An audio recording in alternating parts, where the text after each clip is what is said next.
First of all, welcome to our YouTube channel. I'm Josh. This is my 2013 Scion FRS. And I'm Austin, and this is my 2013 Audi A4. Today we're at the beautiful Tail of the Dragon on the border of North Carolina and Tennessee. This road is a destination for thousands and thousands of car and motorcycle enthusiasts every year. That's right, and it's a perfect spot to test each other's cars, which is what we'll be doing today. Alright, let's get to it.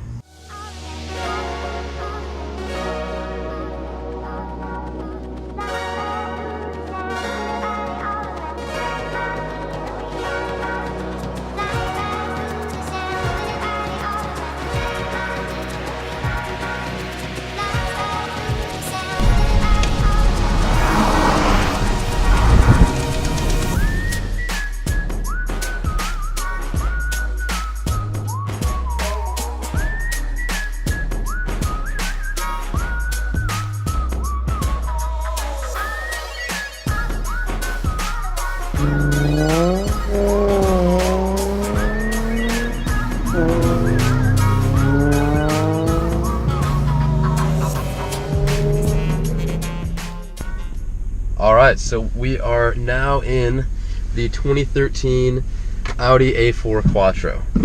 So, let's get this going. Tail the Dragon, make sure no one's coming. Alright, gonna put it in sport manual to start off with.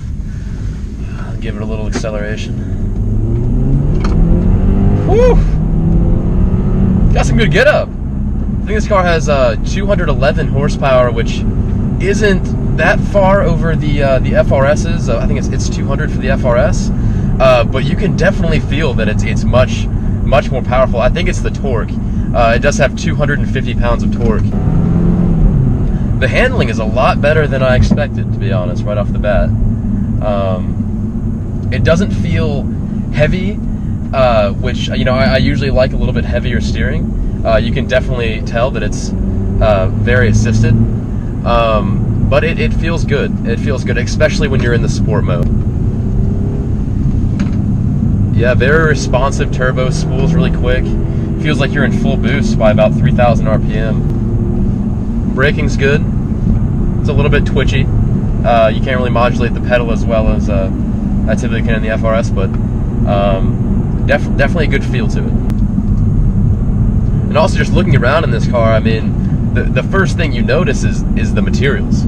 They're all very nice leather. You have the heated seats. You have all these. There's a good bit of buttons, but I wouldn't say it's too cluttered. Wow, this is actually really fun. Once you get some heat in the tires, and the all-wheel drive, you can just power out of these turns and just grip up. That's great. A little understeer there.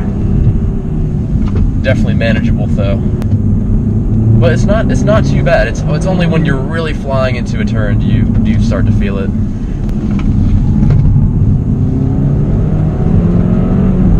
One thing I don't like about this car is it doesn't have paddle shifts. It is an automatic, but you don't have the paddle shift. Wow, just the way it grips up.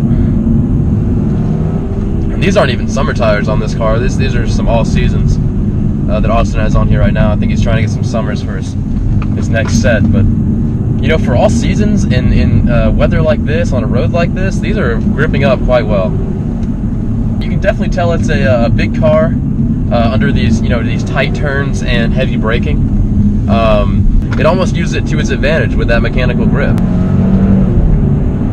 I just noticed it now, but this is a incredibly quiet car. You can hardly tell when you start to get on it. I mean, we're revving it out to 7,000 RPM and about, and it's a quiet car.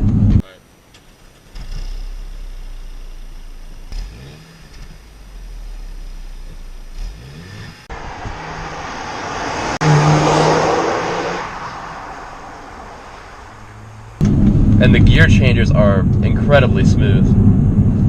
They've really gotten this 8-speed Triptronic right.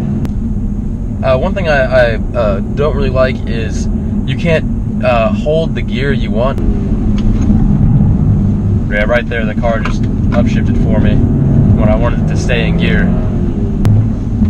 There's a lot of sticks and debris on the road today too, and this car is handling it beautifully. As in the FRS, you hear a bunch of bumps and clanks and all types of stuff when you hit a, whoa, That was on the side of the road. Man, I love this power level. It's perfect for a road like this where you can't, you can't open up like 400, 500 horsepower. But this 200 horsepower mark, I mean, a little more would be nice. You definitely could use a little more on this road, but you're not really going to get too much more out of it. The steering position in this car is great. This definitely gives you a sporty feel. You feel like you're hunkered down in the car. You don't feel, like you're sitting on top of it, or you're not. You feel connected to the car. Is what I'm trying to get at. And we are now at the end of the Dragon. Like I said, it's a great car. I can definitely see why Austin really likes it. It's a little bit more floaty than the FRS. A little bit looser. I don't like how it won't let you stay in gear. That's just pretty nitpicky. The all-wheel drive system works fantastically, really grips up well. And, the interior is great. So overall, fantastic car, and I'm impressed with it. All right, today we are in the, hold on. Hey Josh, this BRZ 86 FRS? FRZ6, actually. FRZ6, how about that? All right, here we go. The review of the 2013 Scion FRS.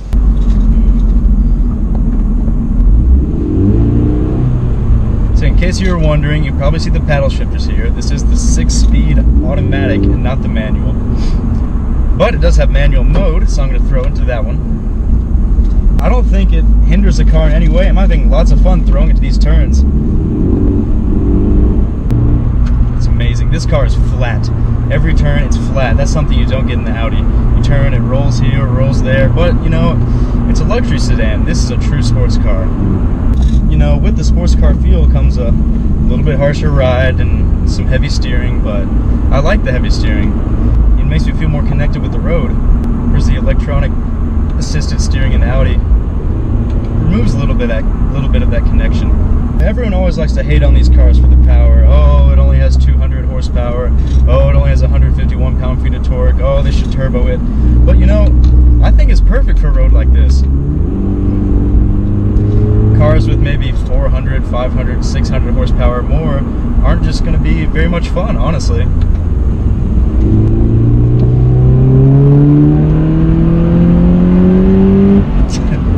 Wow. This car has a phenomenal aftermarket exhaust. Josh will probably talk about that in a later video, but it sounds amazing.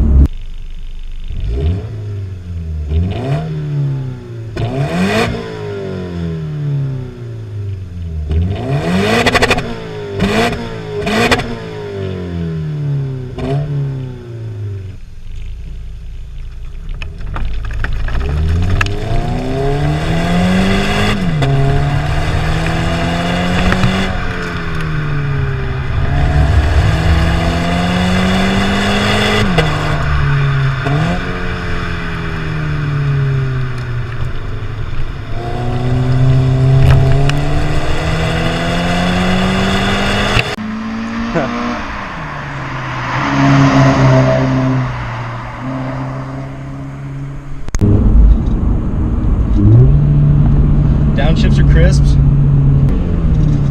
and the upshifts right when you want it to. With the Tiptronic transmission in the Audi, sometimes it waits a second here, or a second there to upshift or downshift. This, instantaneous. Love it. Steering is also a lot tighter than an Audi. Your arms don't have to travel as far to turn as much as you need it to. So about the paddle shifters, they're connected to the steering wheel itself. So when you go into a turn,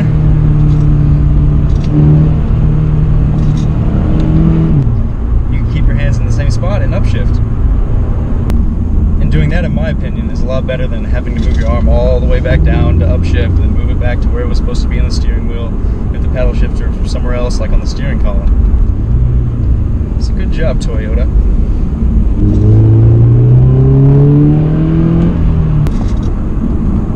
And honestly, this car is livable.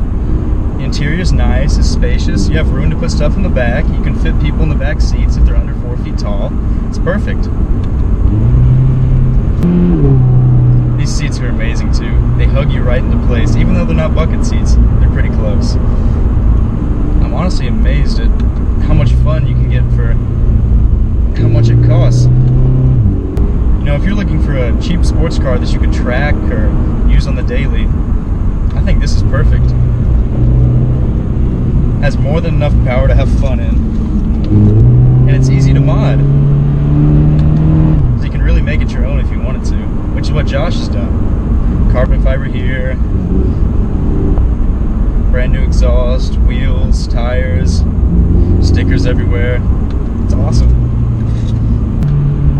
So yeah, this car has a limited slip differential, also a pretty good traction control system. So if the rear end steps out a little bit too much, like I just did in that corner, you won't be going into a wall. Steering almost feels telepathic. It's like it knows exactly where I'm wanting to go, and when I turn my arms, it just does it. Sometimes in the Audi, you need to wiggle it a little bit here and there to figure out exactly where you want to go, but here, it just does exactly what you're wanting to do. And another thing, you can really tell it was built to be a sports car when the tachometer is right in front of your face, like a Ferrari 458 or something.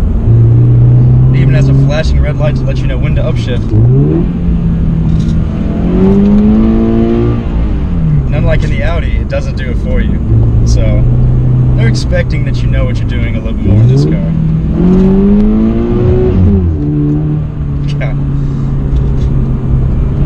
Josh's FRS today has been so much fun, and sadly I have to give it back to him now. But bottom line, if you want a car that's livable, fun, and affordable, I say look no further than this thing right here.